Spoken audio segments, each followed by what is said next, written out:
chancellor, who's been so supportive of the Meek School, Chancellor Jeffrey Bitter.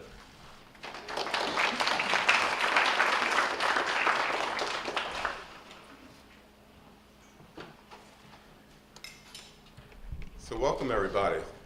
Thank you, Will, for the opportunity to come and kick things off today. And I especially want to thank Jesse for being here and joining us.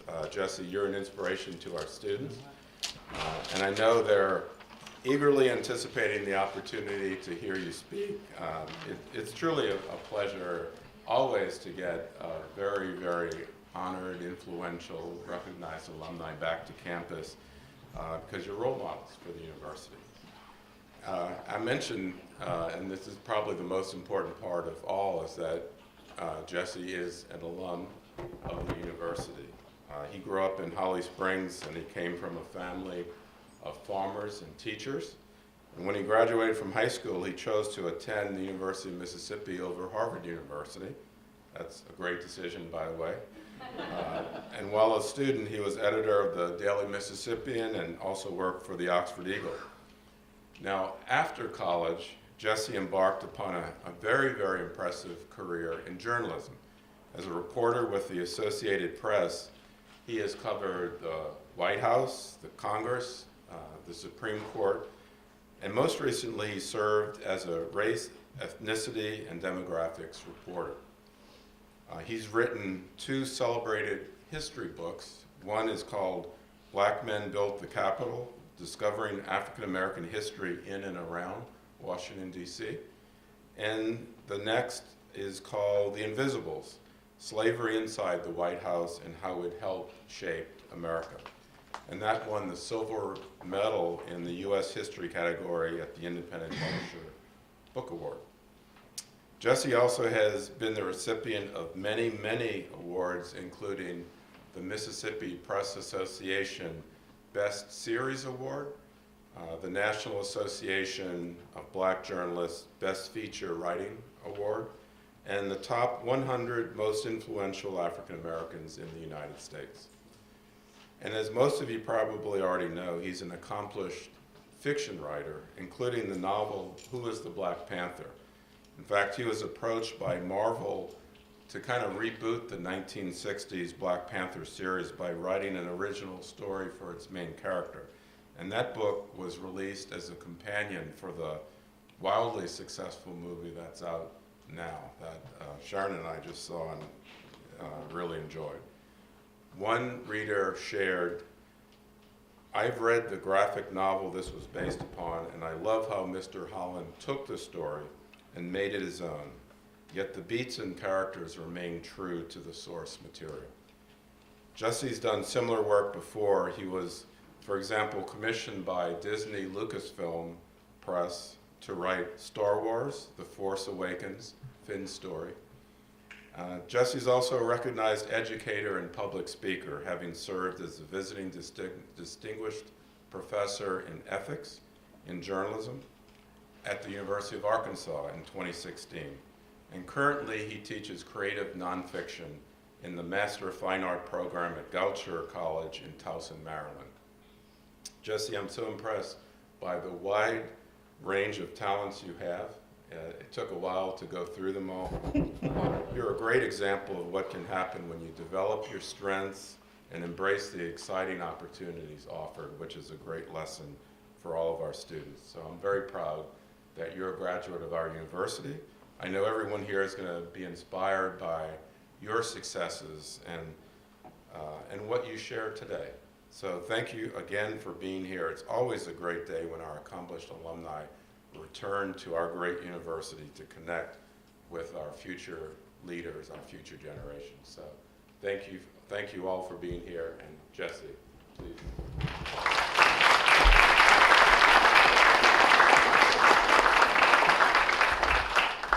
Good afternoon, everyone. Y'all can hear me, right? Okay, excellent. Once again, my name is Jesse J. Holland. I am a proud graduate of the University of Mississippi. Graduated from here in 1994, a really long time ago. and a proud graduate of what was then the Department of Journalism, which was also led by Dr. Will Norton, who recruited me to come here to Ole Miss from H.W. Byers High School in Mount Pleasant, Mississippi. That's where I'm from, Marshall County, Mississippi. A farm a little bit about 15 miles outside of Holly Springs. And I had exactly one place I wanted to go to school, and that was here. My mother actually is a graduate of the University of Mississippi. She got her graduate degree in English from here on campus. And that was actually my first exposure to Ole Miss. My mother is a retired English teacher at H.W. Byers High School, where I went to school. My mother actually was my 7th and 8th grade English teacher. And during her career as a teacher, she wanted to get her master's degree in English, and she came to Ole Miss.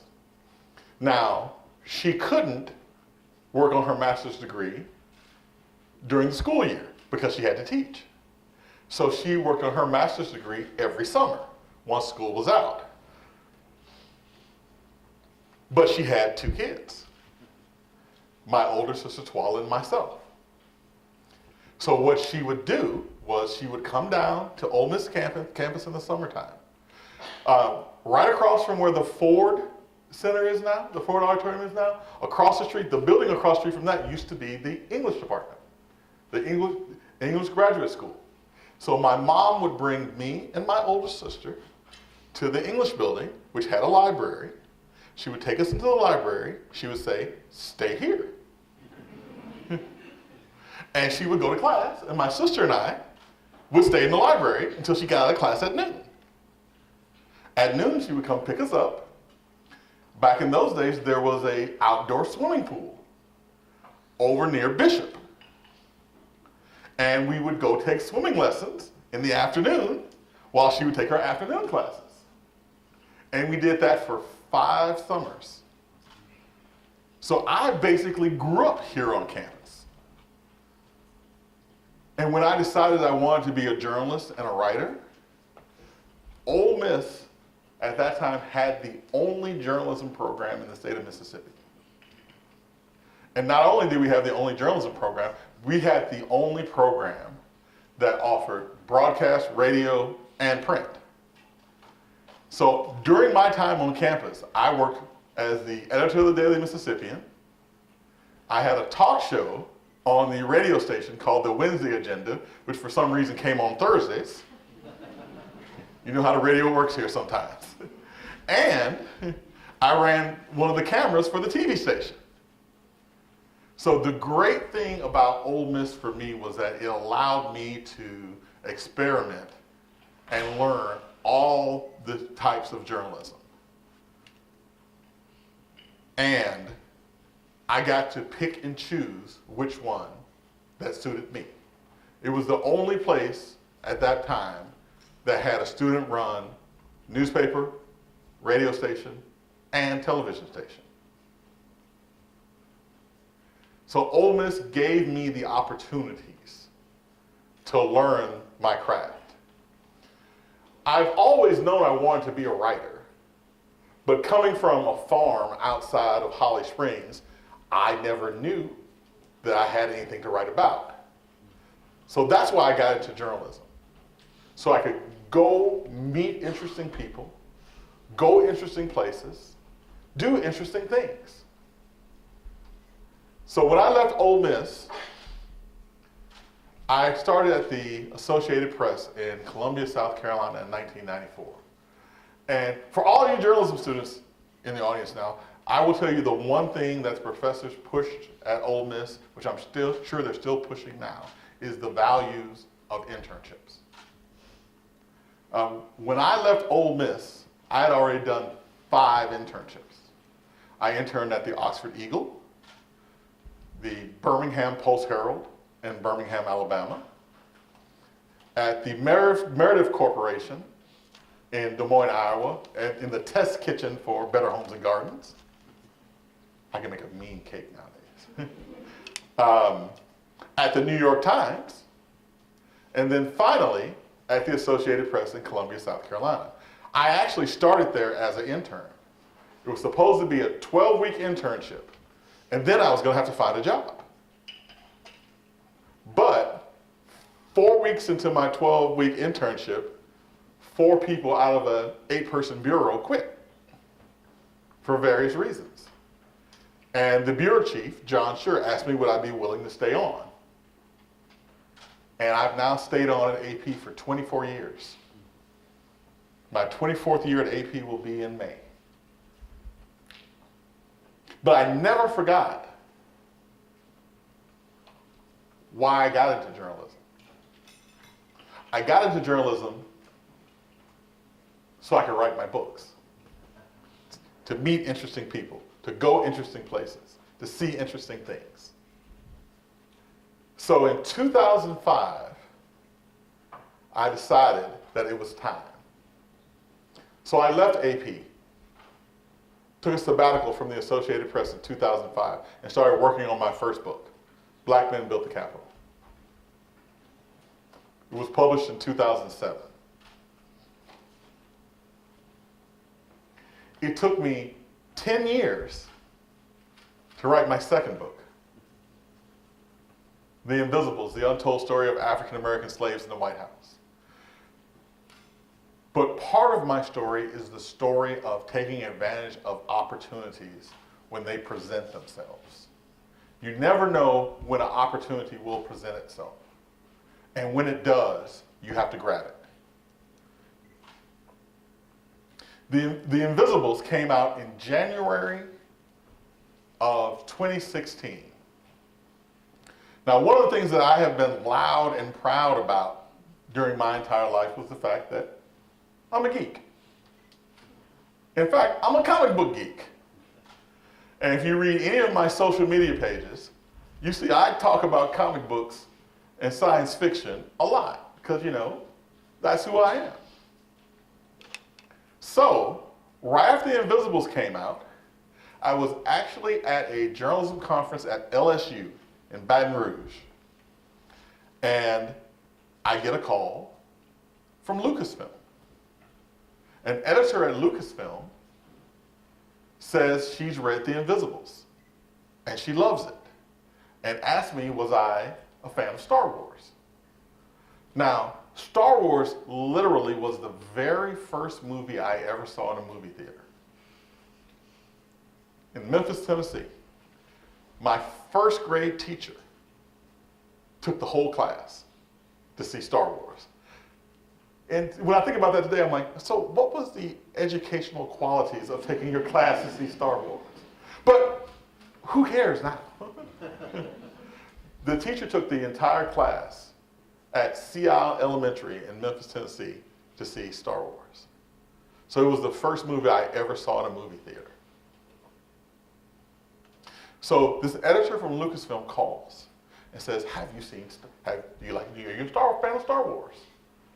I said, I love Star Wars. She's like, well, we're looking for someone to write the history and the backstory for the character Finn. Have you ever written fiction before? I said, I love Star Wars. Because I'd never written fiction before. But I wasn't going to tell them that. She said, well, we love what you did with The Invisibles. Can you write a Star Wars novel for us?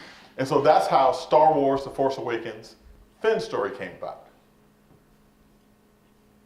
An editor read my nonfiction, looked me up on social media, saw that I love comic books and Star Wars, and gave me the opportunity to write a Star Wars novel.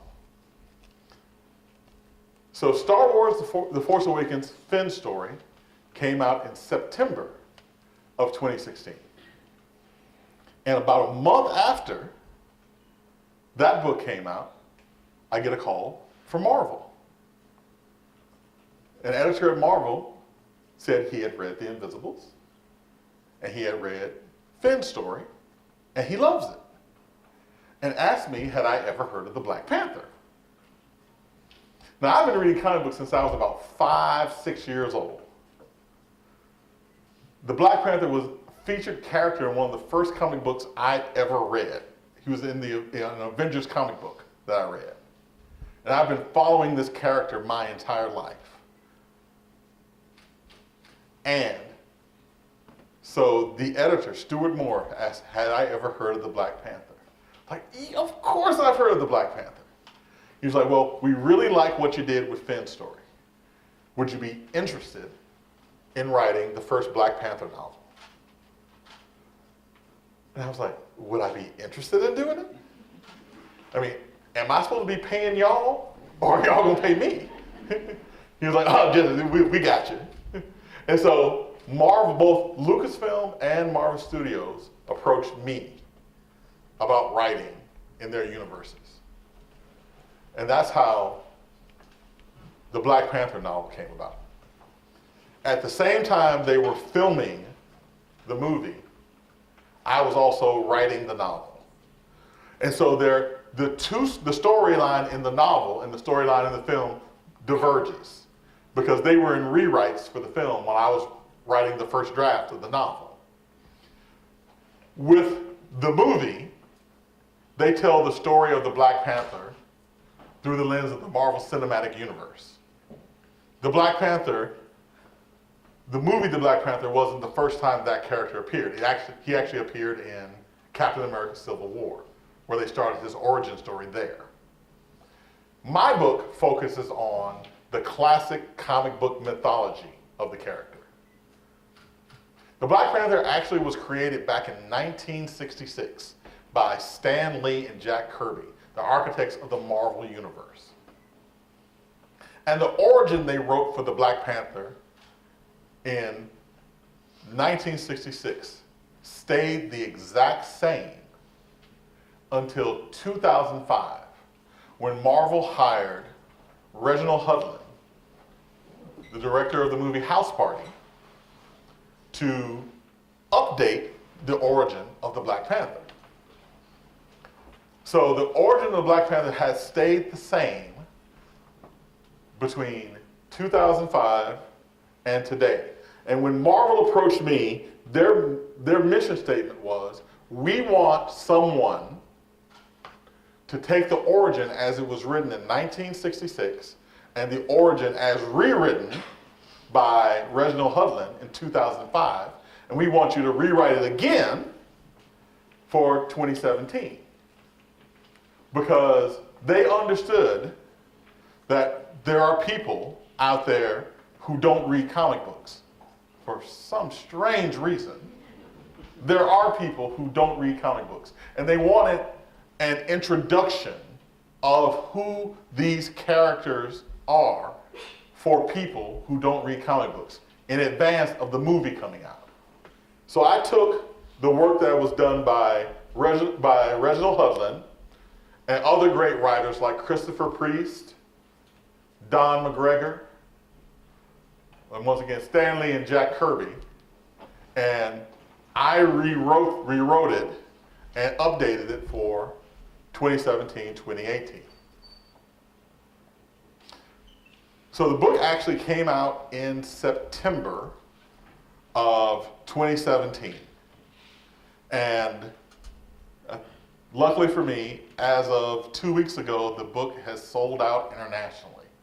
It is gone.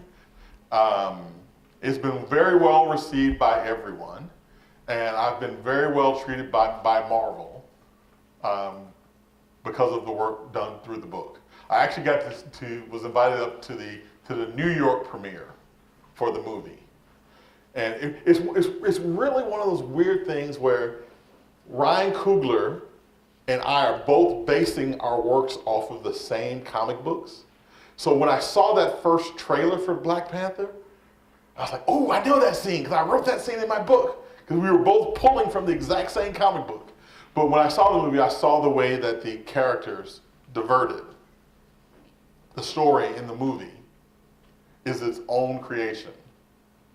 The story in my novel is its own creation, both based off of those same comic books. But it's a cool thing to be able to recognize the characters you've been writing on screen. They might be saying different things, they might be doing different things. A great example is the character Shuri, who is the Panther's sister. In the movie, she's basically his Q, his James Bond gadget girl. She's the one who has all of the scientific knowledge. Well, if you read Ta-Nehisi Coates' monthly Black Panther book, Shuri has a completely different set of powers. She's a griot. She's a magical griot, where she has the power of storytelling. She's a storyteller and has the magic power of the story. Well, in my book, she's actually training to become the next Black Panther. So it's all the same character, and you can tell throughout all three mediums that it's the same person because she speaks in the same voice. But we all have her doing different things. So it was really cool to see those same creations up on the screen. I actually got a chance to participate in an audio production of my book, where instead of just doing an ebook where you have one person read the whole book, Marvel decided to make my book into an audio production where they hired actors to play all of the different roles in the book. And they actually gave me a chance to voice one of my own characters, one of my own original creations in the book. It's really weird to hear dialogue that you thought of, spoken out loud, but it's also really cool. I credit all of this to the work I did here at Ole Miss, to the professors who always told me that you can do whatever you want to do as long as you're willing to work at it. I worked with Barry Hanna. I double majored while I was here. I double majored in both journalism and English. I worked with Barry Hanna when he worked in the English department in creative writing. Barry Hanna always told me that to write a story, you write what you know. That's why the first part of my Black Panther novel is based right in Washington, D.C., in an area that I know well. The area that I've written about before is based on the National Mall. The very first major scene in the book is based on the National Mall. Because if the King of Wakanda is coming to America, what's a reason why he would come? So I said to myself, well, a major reason for him to be in Washington, D.C. would be he's opening the Wakandan art exhibit at the Smithsonian African Art Museum. That's a reason for him to come to America. But once he's there, where else would he go? He'd go to the Smithsonian National Museum of African American History of Culture, which is where everybody in D.C. wants to go. So the first major scene in my novel happens right in between those two museums. Because the best writing is always writing about things that you know and love. And that was the great part of doing this novel, being able to merge things that I know and love with something that I want to do. And it's turned out great for me. Now, I can keep talking about this, but it's always more interesting to hear from you questions that you might have about the Black Panther, about my journalism career, about writing, about anything. And I'll tell y'all have a big legacy to live up to, because just earlier today I was talking in this exact same room to Mississippi's best high school journalism students. And they had some great questions. So don't let them outdo y'all. So I'm going to stop here, and I'm going to ask if there's any questions about the Black Panther, how I wrote the book, journalism, anything. And the only thing I will ask is if you have a question, stand up and tell me who you are, where you're from, and what year you're at Ole Miss. Because some of us graduated in our second senior years. So, yes? I went to sophomore. I'm a sophomore. I'm from Georgia. And I just want to know what you do when you get stuck, if you ever do. Okay, that's a really good question. One of the things you learn as a journalist is that you can't afford writer's block because a deadline is a deadline. And by the way, I think that was one of the reasons why I was chosen by both Lucasfilm and Marvel, is that as a journalist, they knew I understood deadlines. So when I got the commission for the Star Wars novel, I actually only had a month and a half to write it. Luckily for me, they wanted a junior novel, which was only about 20,000 words. But I'm a Star Wars geek, so I turned in 48,000 words. And we cut it back down we negotiated it down to 25. And the same thing, by the way, with the Black Panther novel. They wanted a full adult prose novel with the Black Panther. They wanted 90,000 words. And I had 6 months to get that done. And to be completely honest, I have to admit that I blew my deadline. I turned it in 6 months and 1 day. And I called to apologize to them for blowing that deadline. But when you have a deadline, you can't afford writer's block. One of the things that I tell writers, whether they're journalists or authors, is that the first thing that you do when you have a long form piece of writing to do is you write the outline first. That way you don't have to ask yourself what happens next. Every book that I've written, still on my computer today, is a formal outline that says this is supposed to happen in chapter 1, this happens in chapter 2, et cetera, so forth and so on. Because one of the things you can't afford when you have a deadline is writer's block. I understand that it does happen, but I get writer's block on the outline. I get it out the way on the outline, not on the actual story. Because by the time I get to actually writing the book, I already know what happens the entire way through. And I always suggest that as a way for beginning writers to start. Now, so I know some writers who actually do the outline in their head. I am not so fortunate that I can keep 90,000 words straight in my head. So I find it's always best to outline major pieces of writing. Now, on my daily writing, when I'm writing anything under 2,000 words, I don't need to outline, because I can keep 2,000 words straight in my head. But the one thing you don't want to do is to be on your 35th thousand word and find out that 15,000 words don't fit. And you have to trash them. The best way to combat writer's block is to do the outline, the plan in advance. And that's how I do it, at least. So, yes? I'm from Pensacola, Florida, and I'm a student. I'm actually with the Eagle, so hi. I'm a student. But yeah, one of my questions would be, how did you find the transition from writing strictly facts and journalism style to going fiction tricky? Because I mean, even when I go out of Holland every other week, even when I go from writing my stories to writing my own opinions, it's kind of iffy. So how do you manage that? Well, thank you for the question. I actually was just talking about that at the Mississippi Scholastic Press Association. It is not as difficult for me as I thought it was going to be. For years, I refused to write fiction because I actually have a master's degree in creative nonfiction from Goucher College in Baltimore, outside of Baltimore.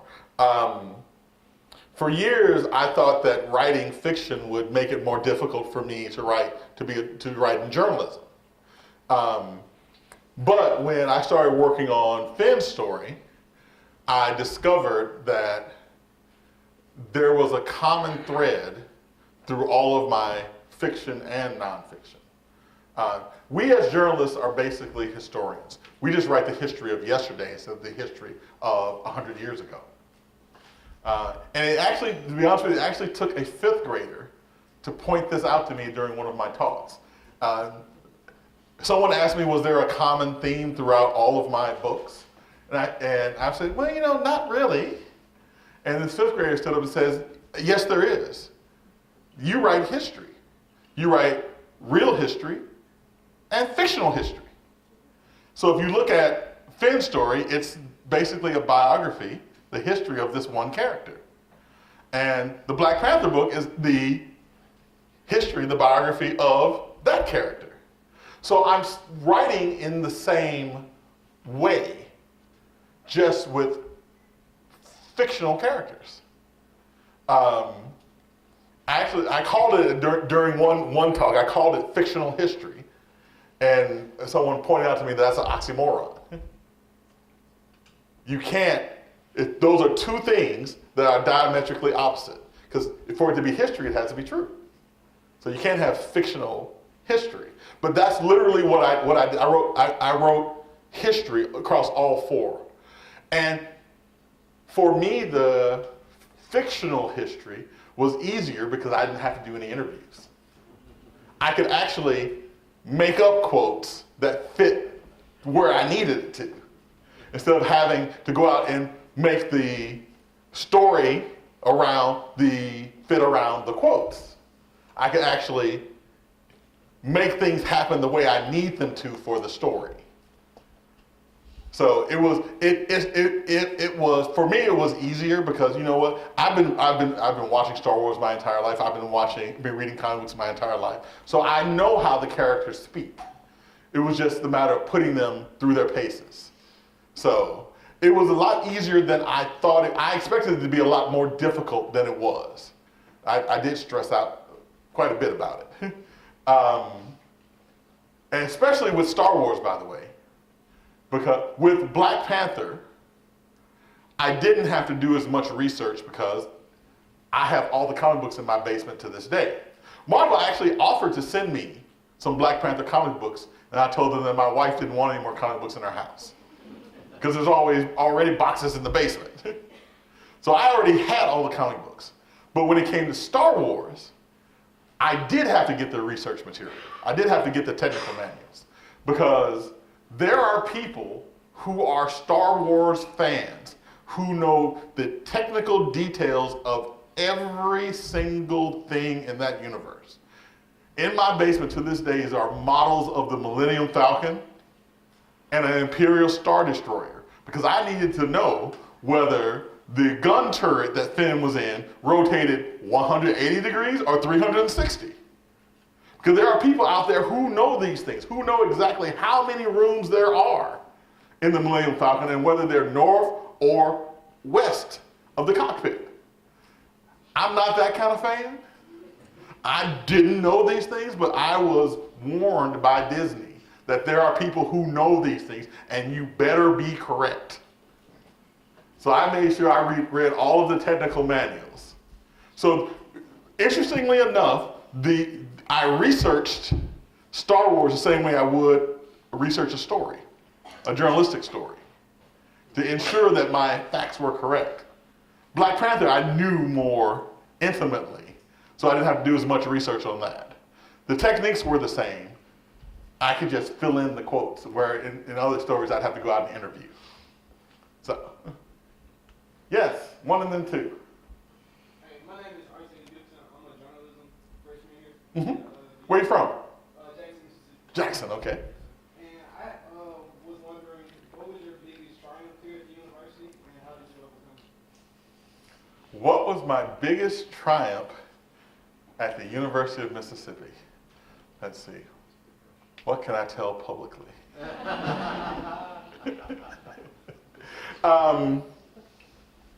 I will tell you that I consider the publication of the first Daily Mississippian with me as editor to be my greatest triumph. And now I'm going to really date myself because the year I was editor of the Mississippian, the 1993-94 school session, was the very first year that we had computers at the Macintosh computers at the Mississippi. The week before the school semester began, S. Gale Denley, who was the head of the Student Media Center, brought 8 of those beige square Macintoshes down to the Daily Mississippian, sat them in the middle of the floor and said, y'all have a week to figure out how to network these computers and put out a newspaper. And so, for 7 days, I and the Daily Mississippian news staff had to teach ourselves computer networking, pagination, and printing, in addition to writing the stories that had to be in that first newspaper.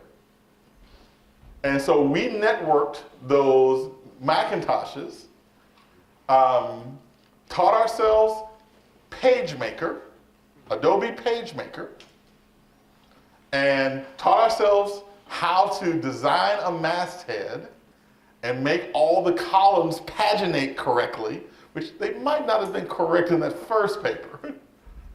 But we had to teach all of ourselves how to do that in 1 week and have that first paper ready to go the first Monday of that semester.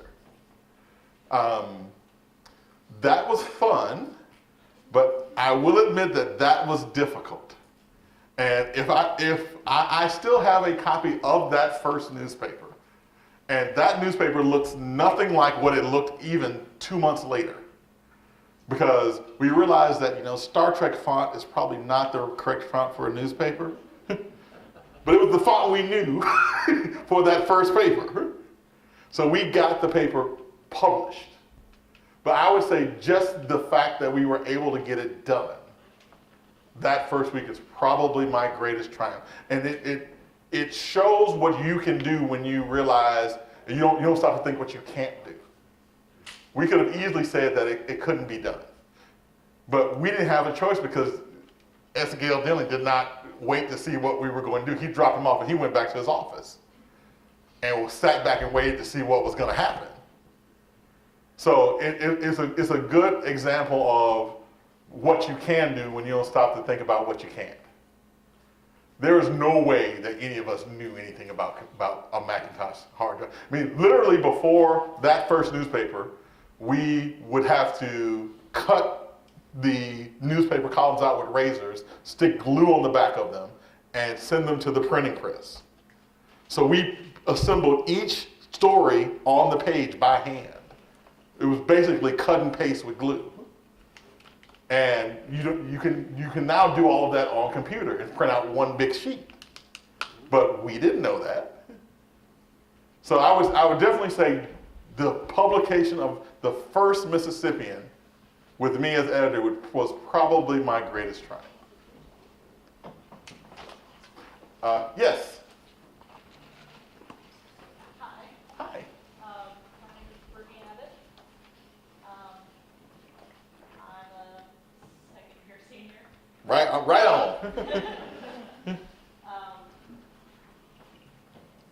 Where I'm from? Yeah. Okay. I'm actually from Holly Springs, Woohoo! Mountain. I graduated from HW Byers. Yay! And my What year did you graduate? 2014. 2014. Then you probably know my brother, Mr. Fred Holland. Of course I do. That's my brother. Oh my goodness. Yeah. Very good. He's now acting assistant principal at the school where we all went. Yeah. That's so fantastic. Small world. Did you forget my question?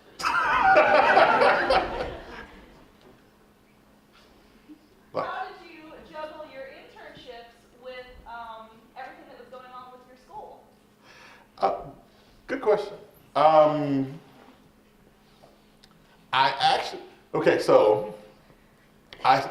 I started off working for the Daily Mississippian. I started off working for the Oxford Eagle. I actually worked for the Oxford Eagle my freshman year, including that first summer. But working for the Eagle also allowed me to take summer classes, because I don't know if it's still back then it was a PM newspaper, which meant that it published at noon every day. So I was always free to take classes in the evening. Then the next summer, I worked for the Birmingham Post-Herald in Birmingham, Alabama. the working for the Post-Herald was easier because it was newspaper internships back then were salaried jobs. So in addition to getting experience at a newspaper, I was also getting a salary, which made it a lot easier to survive in Birmingham when you actually could pay your own rent. Then I went out to Des Moines, Iowa, because I also took classes in the magazine, the magazine courses here with Dr. Husney. And one of the things that I learned while in Des Moines, Iowa, is that it's just as important to know what you don't want to do as it is to know what you want to do. I quickly discovered that the life of a magazine editor was not the life for me. I needed more excitement.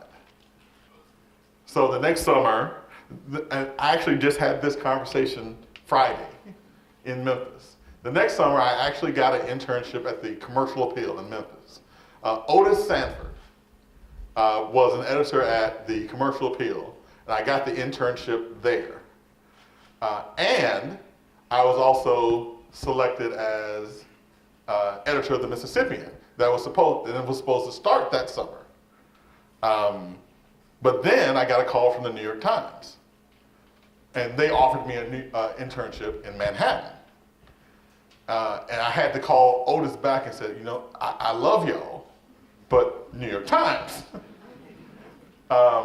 So in consultation with Mr. Denley, the Mississippian, actually I think that was the first time the Mississippian had a summer editor, where the editor who had been chosen to run the paper in the fall was different from the editor that ran the paper in the summertime, because there was no way I could turn down a New York Times internship.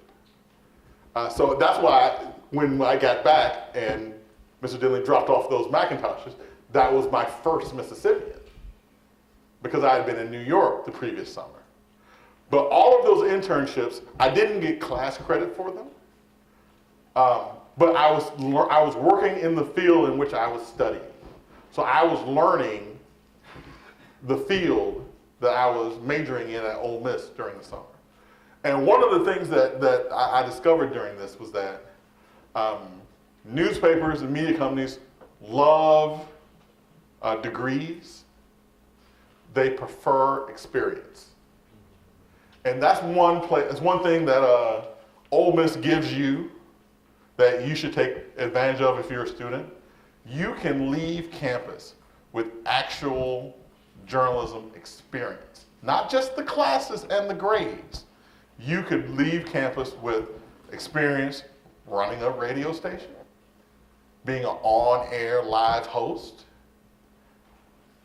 actual camera experience, or on-air live hosting a television show, or with actual media experience where you've gone out and reported stories and edited stories and published stories not only in print but on the web.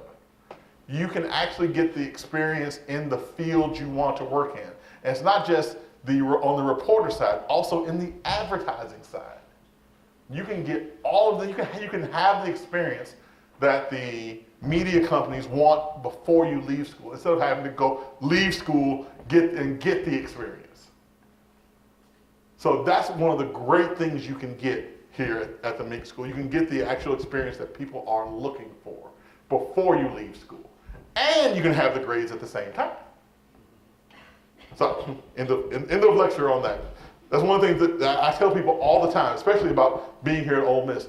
This was one of the few places where you could get the actual experience. You could get the education and the experience, which makes you doubly valuable to media companies.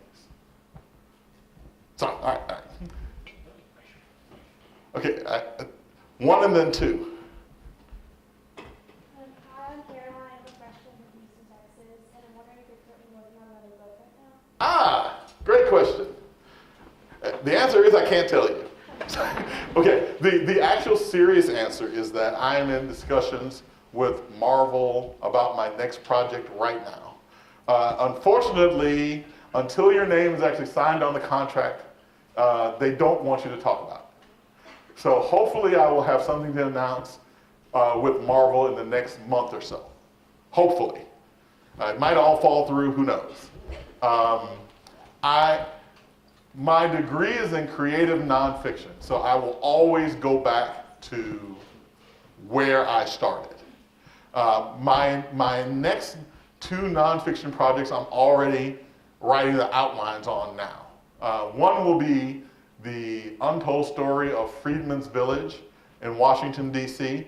Freedmen's Village is the city, an African-American city that was started by Robert E. Lee's freed slaves in Arlington, Virginia. And where that city was is where Arlington National Cemetery is now.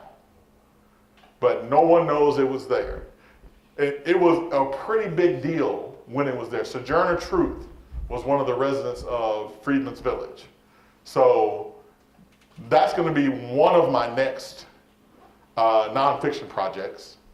And the other is that I am working on an anthology of African American narrative journalism. A friend of mine just edited and had published an anthology of women's narrative journalism. And I went to one of her book signings, and there's one black female in her book. And I said, wow, I'd love to read a book about African American female journalism. And I went and looked for it, and I couldn't find one. And I said, okay, all right. So I'm sure they're included in the anthology of African American journalism. So I went looking for it, and I couldn't find one. And every book that I've written has started out with the question of, what's a book you'd like to read? I would like to read a book that includes the journalism of people like Ida B. Wells, Frederick Douglass, Alex Haley. They were all journalists before they went on to do whatever else they did in their lives. And their journalism is worth recognizing and reading. I want to read it, and since that book doesn't exist, I'm going to do it myself.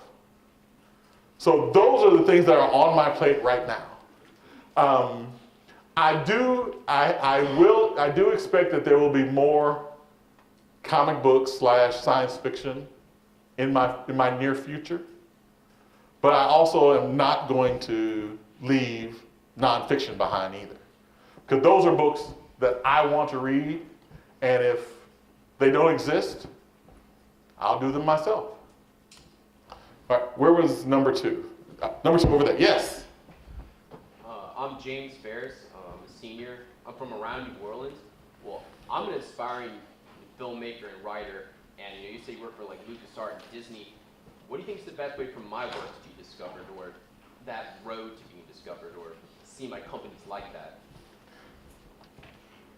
I was actually just talking to a high school student about that earlier today. She wants to work for Marvel. And she asked me, how did I think, what was the best path for her to work for Marvel?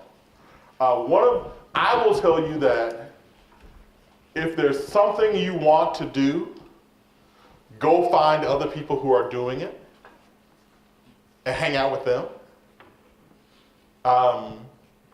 When I wanted to write nonfiction books, I went and found a program at Goucher College in Towson that catered to people who want to write nonfiction novels.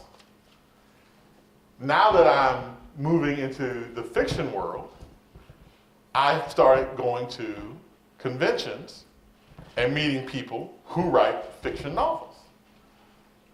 If you're really interested in the movie industry and screenwriting, find other people who already do that and hang out with them. The student I talked to earlier, the first thing I said to her was, how many comic book conventions have you been to? She hasn't been to any. I said, well, that's one of the things you have to do. You have to go to the places where the people are doing what you want to do and ask them to how they did it. So if you want to be in the movie industry, there are screenwriting and movie making conventions happening all the time, all around the world. In Atlanta, there may or may not be one in Memphis. I'm not sure about that. I just found out that Memphis Comic Con doesn't happen anymore either. But you have to go find the people who want to do the same thing you do. You have to go find a mentor in the area you want to work in.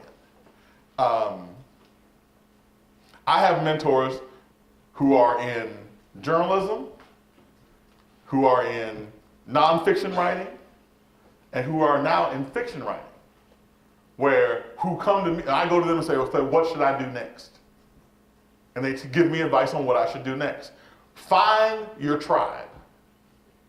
No matter what tribe that is, whether it's a comic book tribe or a science fiction tribe or a journalism tribe, find your tribe and stick with them. They'll get you on the right path. I teach nonfiction writing now. And I always tell my students that they're the 3 C's that you have to follow. You have the conventions. You have to go to the conventions. You have the classes. You always have to keep learning about the area that you want to work in. Your learning never stops. I try to attend at least 3 continuing education conventions every year. Now, I used to do just journalism conventions. But now I do journalism, fiction, and nonfiction. And frankly, 4 actually. I actually do comic book conventions now as well. The Philadelphia Comic Con is coming up soon. I'll be in Philadelphia, not as a presenter, as an attendee, to learn more about that area. So the 3 C's are conventions, classes, and colleagues. You need to find the people who want to do what you want to do and not be shy about saying what you want to do. Both Lucasfilm and Marvel found me because I am a loud and proud comic book nerd. They would have never found me if I had kept my passion secret. So you want your classes, you want your conventions, and you want your colleagues. Those 3 C's will get you going on the road you want to go. I think I can fit in one more question. Yes? My name is Charisma. I'm from Knoxville, Mississippi, and I'm a senior here. And so Black Panther came out, I was like totally into it. Like, it was a great movie. And I was been researching into it, like just all the small parts of the movie, like the soundtrack, like actors, the writers, like you. Somebody told me like, you always say wrote like on this novel. One of the books, I was like, what? That's so dope. But my question was, to be a part of something like this, so big and so many people join into, how intimately have you been involved with like Ryan Coogler and like the other like actors or the writers and all that? I had very little to do with the actual movie itself. Ta-Nehisi Coates and I are now friends because there's a cadre of Black Panther writers who are not connected to the movie. People like Roxanne Gay, Ta-Nehisi Coates, now me, and we're all at the same places at the same time nowadays. I have not had a chance to meet Ryan Coogler yet. I actually got to meet and talk to Chadwick Boseman late last year, and he is so cool. Chadwick Boseman actually is from South Carolina. You'd never know from his accent, his actual accent in the movie, but he is from, I believe, Anderson, South Carolina. And the thing so Chadwick Boseman is about 1 inch taller than I am, but he's skinny as a stick. When I saw the movie, I was like, okay, so where did those muscles come from? Because when I was standing next to him, I mean, he looks like he weighs like 170 pounds. But when I saw him on screen without his shirt on, I'm like, okay, where did those muscles come from? But he's a very cool person. I was not, like I said, the movie was being made at the same time I was writing the book. So I didn't get to participate in the filming or the writing of the movie itself. But I did get, like I said, once again, I did get a chance to meet Chadwick Boseman. Lupita is still on my list to meet. But I am in talks with Marvel now about future participation in future projects. Hopefully in a month or so I'll be able to announce something. But it's great that Marvel now knows who I am and knows what I can do. So hopefully there'll be ways I can participate in several Marvel things in the future. So thank you all so much for listening. I'll hang around if there's some more questions. I appreciate y'all taking the time to come out and listen today. Thank you all so much.